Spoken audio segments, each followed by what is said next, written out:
Ngayon, dumako na tayo sa pinakatampok na pahayag ng graduation program na ito.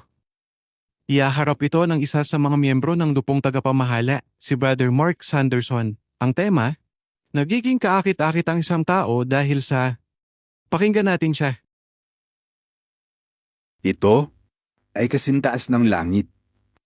Ang lupa ay puno nito. Umaabot ito hanggang sa 1,000 henerasyon. At ito ay walang hanggan. Ano ito? Isa ito sa pinakamagandang katangian ng Diyos na Jehovah, ang kanyang tapat na pag-ibig. Ano ba ang tapat na pag-ibig?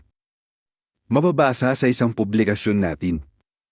Ang tapat na pag-ibig ay walang katumbas na eksaktong salita sa maraming wika, at tingin ko kasama yung English sa mga wikang yun. Hindi talaga ito madaling may paliwanag sa simpleng paraan. Pero tingnan nyo tong ilang na-research ko. Ganito ang sabi sa glossary ng mga termino sa Biblia ng Bagong Sanlibutan Salin. Ang tapat na pag-ibig ay tumutukoy sa pag-ibig na udyok ng pananagutan, katapatan, at malalim na ugnayan. Ayon pa sa isang referensya, ang isang tao na may ganitong uri ng katangian ay nagpapakita ng pag-ibig sa iba, tapat sa kanila, at patuloy na gumagawa ng mabubuting bagay para sa kanila. Nakuha niyo ba yun? Patuloy na gumagawa ng mabubuting bagay para sa iba. Pero alam niyo, sa lahat ng referensyang nakita ko, tingin ko ito yung pinakamaganda. Para talagang maunawaan ang buong kahulugan ng salitang tapat na pag-ibig sa Biblia, kailangan nating pag-aralan ang pakikitungo ng Diyos sa kanyang mga tunay na mananamba mula pa noon. Ang ganda, di ba? Isipin na lang kung paano pinrotektahan at pinakain ni Jehovah yung mga Israelita ng 40 taon nung nasa ilang sila. Nung makain niya sila sa lupang pangako, binigyan niya sila ng mga hukom para ipagtanggol sila sa mga kaaway nila. Nagpadala rin si Jehovah ng mga propeta para tulungan silang manumbalik nung sumamba sila sa huwad ng mga Diyos. Talagang naging tapat sa kanila ang Diyos na Jehovah. Ganyan niya sila pinakitunguhan. Maganda man ang sitwasyon o hindi. Kaya talagang ganito ang masasabi ni Jehovah sa bayan niya. Jeremias, Kabanata 31, Talata 3. Dito sa bandang gitna ng teksto, sinabi ng Diyos na Jehovah, minahal kita at walang hanggan ang pagmamahal ko sa iyo, kaya inilapit kita sa akin sa pamamagitan ng tapat na pag-ibig. Tapat na pag-ibig. Alam nating totoo yan. Napapalapit tayong lahat sa Diyos na Jehovah dahil sa tapat na pag-ibig niya sa atin. Mapangahawakan natin yun. Maaasahan natin yun. Maganda man ang sitwasyon at kahit sa pinakamahihirap na kalagayan sa buhay natin. Lagi tayong umaasa na pagpapakitaan tayo ni Jehovah ng kanyang tapat na pag-ibig. Napatunayan na natin yan kasi patuloy na gumagawa si Jehovah ng mabubuting bagay para sa bawat isa sa atin. Mga kapatid, damang-daman niyo ba ang tapat na pag-ibig ni Jehovah?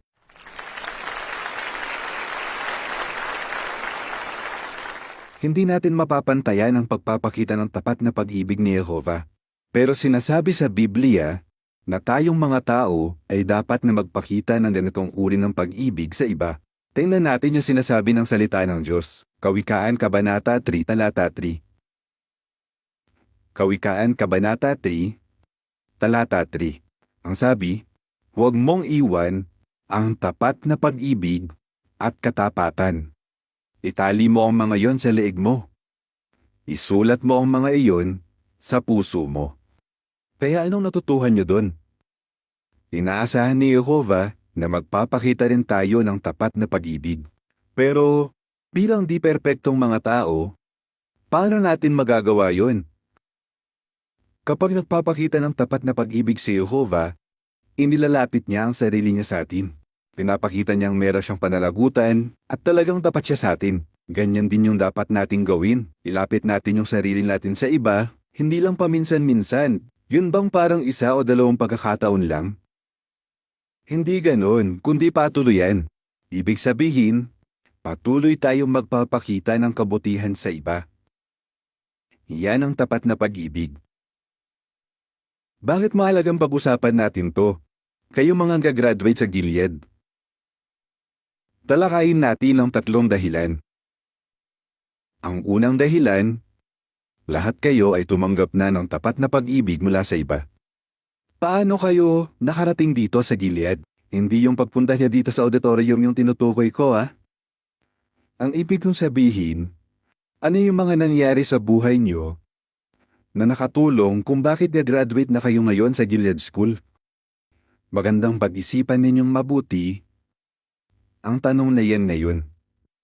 Sino yung mga nagmamahal sa inyo? Sino yung mga taong nakatulong sa inyo kaya ngayon graduate na kayo? Yung mga laging nandyan para sa inyo. Yung mga taong hindi kayo kailanman iniwan. Baka naiisip ng ilan sa inyo yung mga magulang nyo na baka ang ilan kasama natin ngayon dito sa auditorium. Kung kasama nyo sila, siguradong masayang araw to para sa inyo. Baka naisip nyo rin yung kapatid na nag-Bible study sa inyo. O kaya baka isang circuit overseer, yung nagpatibay sa inyo nung bata kayo. O isang may edad na kapatid na nakakita ng potensyal nyo nung bata pa kayo. At nagpatibay sa inyo na mag-pioneer o magpasa ng application sa Bethel. Ngayong araw, napakagandang pag-isipang mabuti kung sino-sinong mga tao yung nagpakita ng tapat na pag-ibig sa inyo. Yung nagpatibay sa inyo, yung laging nandyan para sa inyo, yung hindi umiwan sa inyo sa lahat ng panahon. Pagkatapos, tularan ninyo si Jehovah. Magpakita rin kayo ng tapat na pag-ibig sa kanila. Pwede niyo silang padalhan ng card, ng sulat, o email. Pwede niyo rin silang i-text, o bigyan ng regalo. Marami pang ibang paraan. Basta ang mahalaga, mapanatili ninyo ang tapat na pag-ibig niyo sa isa't isa. Kung gagawin niyo yan mga estudyante, anong maitutulong niyan sa inyo? Mapapanatili niyo ang kapakumbabaan. Lagi niyong tandaan na anumang atas, pribilehiyo o bagay na naabot niyo na at iba pa na maaabot ninyo sa hinaharap ay hindi lang dahil sa sarili niyong mga pagsisikap. Malaking bahagi ang naitulong dyan ng tapat na pag-ibig na tinanggap niyo mula sa Diyos na Jehovah at sa iba pang tapat na mga kaibigan ninyo. Yung mga simpleng ginagawa niyo dahil sa tapat na pag-ibig, wag niyo mamaliitin yun. Malaki ang nagagawa nun. Minsan, bigla akong naalala yung isang mag-asawa. Malaki yung naitulong nila nung may mga inaasikaso kaming kaso sa Moscow. Naisip ko, pagpadala kaya ako ng text message sa kanila. Para lang kumustahin yung kalagayan nila, ipakitang naalala ko sila. Pagkalipas lang ng ilang minuto, nag-reply sila. Sabi, "Brother Mark, hindi kami makapaniwala na tinext mo kami. Nakaluhod kami mag-asawa. Nananalangin kami kay Jehovah. Nagsusumamo kami na sana patibayin niya kami." Tapos bigla na lang, ding! Tumunog yung phone. Ang aral, tularan ninyo ang inyong Ama sa Langit. Ipakita ninyo ang tapat na pag-ibig sa lahat ng taong nagmamahal sa inyo at nakatulong sa inyo. Kung kaya nandito kayo ngayon sa auditorium at graduate. Ito ang pangalawa. Kayo na mga brother, pagdating nyo sa mga assignment nyo, maaatasan kayong mga siwa o maging mga overseer. Tandaan nyo ito, lagi kayong magpakita ng tapat na pag-ibig sa lahat ng kapatid na pangangasiwaan nyo at pangangalagaan. Pero baka maisip nyo, ganun naman talaga dapat, di ba? Kaya lang, dahil tao lang tayo, pwedeng maging mahirap yun. Bakit? Gaya ng tinalakay kanina, pagdating sa mga tao, ang tapat na pag-ibig ay ang pagkakaroon ng malapit na kaugnayan sa isa't isa. Kasama rin dyan ang patuloy na paggawa ng mabubuting bagay sa isa't isa, kaya talagang lalo silang nagiging malapit sa isa't isa. Pero ito yung hamon. Dahil hindi tayo perpekto, baka mas madali para sa atin na mapalapit sa mga taong kapareho natin. Yung mga taong kapareho natin ng kakayahan, talento, o mga hilig. Kung nasa service department ka, di ba malapit ka sa mga CO, misyonero, special pioneer, at sa mga ka-department mo, at gustong-gusto mo silang kasama? Kung translator ka naman, Siguradong close ka sa mga translator. Kasama siya sa mga nag-translate ng Biblia. Wow! Diba? Sila yung gustong-gusto mong kaibigan? Masaya ka kapag kasama sila? Kung nasa legal department ka naman, gustong-gusto mo yung mga abogado. Ay sorry, mahal na mahal natin yung mga abogado. Oo, mahal namin kayo. At mga sample lang yan. Napansin nyo? Napakadali nating mapalapit sa mga taong gusto natin at sa mga taong hinahangaan natin. Pero pag-isipan ito. Paano naman yung iba pang tapat na lingkod ni Jehovah na hindi natin kapareho? Yun bang parang hindi natin makakasundo? Gawin kong mas espesipiko yung tanong. Paano naman yung mga tapat na lingkod na sabihin na nating nakakainis? Alam niyo kung sino kayo?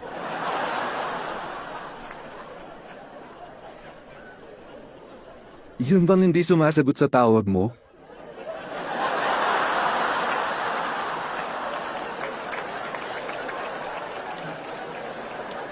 Kaya, anong gagawin natin sa ganong klaseng mga tao?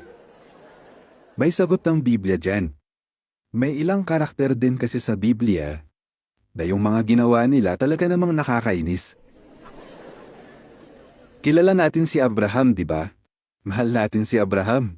Pero sa Genesis 18, hindi natin babasahin ang lahat ng to. Alam na alam nyo na ang ulat na to, pero balikan pa rin natin. Genesis 18. Makikita natin sa kabanatang ito na si Abraham nananalangin sa Diyos na Jehovah. Dito, sa talata 24, paulit-ulit na nagtanong si Abraham kay Jehovah. Sabi niya, paano po kung may 50? Kung may 45? Paano kung may 40? Paano kung may 30? May 20? Paano kung may 10? Nakakainis. Talagang nakakainis yun. Sorry ah. Pero ano ang naramdaman ni Jehovah sa lalaking to na medyo nakakainis? Mahal niya siya. Minahal niya siya. Hindi siya iniwan ni Jehovah. At kahit mahigit 1,000 taon nang patay si Abraham, ang tawag pa rin niya sa kanya, Abraham, na kaibigan ko. Yan talaga ang tapat na pag-ibig. Si Pedro naman, talagang nakakainis din si Pedro. Pag-usapan natin yung isang pagkakataon, yung nasa Mateo 17. Mateo 17. Sa ulat na ito, mababasa natin yung pagkakataon na nagbagong anyo si Jesus. Kamangha-manghang pangyayari yun, di ba? Kung naalala nyo, nakikita ni Pedro yung pagbabagong anyo ni Jesus. Nakikita niya rin na si Jesus nakikipag-usap kay Moises at kay Elias. Kakaibang pangyayari yun. Isipin nyo na lang kung ano yung mararamdaman nyo kung kayo yung nandun. Pero anong sabi ni Pedro? Tara, magtayo tayo ng tent. Pwede tayong mag-camping. Di ba nakakainis yun? Talagang nakakainis. Pero hindi lang yun. Alam natin na 3 beses ikinaila ni Pedro si Jesus. Nakakainis yun. Pero ano ang ginawa ni Jesus? Kahit na nakakainis yung taong to. Ibinigay niya ang mga susi ng kaharian. Pinagkatiwalaan siya ng napakalaking responsibilidad. Nagpakita siya ng tapat na pag-ibig sa isang taong nakakainis. Kaya anong aral? Sa paglilingkod nyo bilang overseer, may makakasama kayong iba't ibang kapatid at yung ilan sa kanila, nakakainis. Pero tandaan nyo, ang simpleng prinsipyo na tinuro ni Jesus sa Lucas Kabanata 6. Basahin natin. Lucas 6:32 at 33. Kung mahal ninyo ang mga nagmamahal sa inyo, ano ang kahanga-hanga roon? Mahal din ng mga makasalanan ang mga nagmamahal sa kanila. At kung gumagawa kayo ng mabuti sa mga gumagawa ng mabuti sa inyo, ano ang kahanga-hanga roon? Ganyan din ang ginagawa ng mga makasalanan. Kaya magpakita ng tapat na pag-ibig. Hindi lang sa mga kapatid na kapareho ninyo at madali ninyong makasundo, kundi sa lahat ng tapat na kapatid na pinapangasiwaan nyo at pinapangalagaan. Sikapin ninyong mapalapit sa kanila at kaibiganin sila. Pati na, yung mga nakakainis. Ito ang pangatlo. Yung mga taong makakasama nyo, kailangan nila ang inyong tapat na pag-ibig. Layunin ng Gilead na magsanay ng mga lalaki at babae na may kakayahang magpatibay at magpatatag ng bayan ng Diyos. Sino-sino ang kabilang sa bayan ng Diyos? Sila yung simple, mapagpakumbaba, tapat na mga brother at sister na nagsisikap na gawin ang lahat para kay Jehovah. Ang ilan sa kanila byuda, ulila, yung ilan may edad na, yung ilan biktima ng kung ano-anong likas na sakuna at kalamidad. Baka yung iba naman, nagtitiis kasi mayroon silang malubhang sakit. At yung iba nakabilanggo dahil sa kanilang pananampalataya. Itong mga taong pinag-uusapan natin, kailangan nilang maramdaman ang tapat na pag-ibig nyo sa kanila. Sikapin yung maging malapit sa kanila at patuloy kayong gumawa ng mabuti sa kanila. Para magawa yan, hindi sapat na maramdaman nyo lang na may tapat na pag-ibig kayo sa kanila. Kailangan nyo maglaan ng panahon at magsikap na unawain sila. Pero sulit yun. Utos yun ng Diyos na Jehovah na dapat nating gawin. Dito yun sa Zacarias 7:9. Basahin natin mga kapatid. Zacarias 7, talata 9 ang sabi, ito ang sinabi ni Jehovah ng mga hukbo. Humatol kayo ng may tunay na katarungan at pakitunguhan ninyo ang isa't isa ng may tapat na pag-ibig at awa. Kaya inuutusan tayo ni Jehovah na pakitunguhan ang isa't isa ng may tapat na pag-ibig. Kung magpapakita kayo ng tapat na pag-ibig sa mga kapatid natin na may pinagdadaanan o nahihirapan, ibig sabihin talagang nauunawaan ninyo kung bakit kayo sinanay sa Gilead. Hindi lang yan, mapapatibay at mapapatatag nyo rin ang mga kapatid natin. At para magawa yan, patuloy na magpakita ng tapat na pag-ibig sa kanila. Suportahan nyo sila. Tandaan nyo, kailangan nila ang inyong tapat na pag-ibig. Kaya anong natutuhan natin? Ang tapat na pag-ibig ay isa sa pinakamagandang katangian ng ating Diyos na si Jehovah. Pero inaasahan din ni Jehovah na magpapakita rin tayo ng tapat na pag-ibig sa isa't isa. Naaalalahanin natin at iisipin yung mga taong sumuporta at nagpakita ng tapat na pag-ibig sa atin. Magpapakita rin tayo ng tapat na pag-ibig sa mga pinapangasiwaan natin, pati na sa mga nakakainis. Magpapakita rin tayo ng tapat na pag-ibig sa mga kapatid na nahihirapan at sa mga nangangailangan ng atensyon natin at kabaitan. Kaya kayong mga gagraduate, kung sisikapin yung ipakita yan, ano-anong mga pagpapala ang maaasahan nyo? Siyempre, alam natin na lalo kayong mamahalin ng ating Ama sa Langit, si Jehovah. Hindi lang yan. Lalo rin kayong mamahalin ng mga kapatid na paglilingkuran nyo. Bakit tayo makakasiguro? Kasi ganyan ang ipinapahiwatig ng Biblia sa Kawikaan, Kabanata 19, talata 22. Kawikaan 19:22. Ganito ang mababasa natin. Nagiging kaakit-akit ang isang tao dahil sa tapat na pag-ibig niya. Kaya saan man kayo mapunta, pagpalain sana kayo ng Diyos na Jehovah. At huwag na huwag niyong kakalimutan. Nakaakit-akit ang isang tao dahil sa tapat na pag-ibig niya.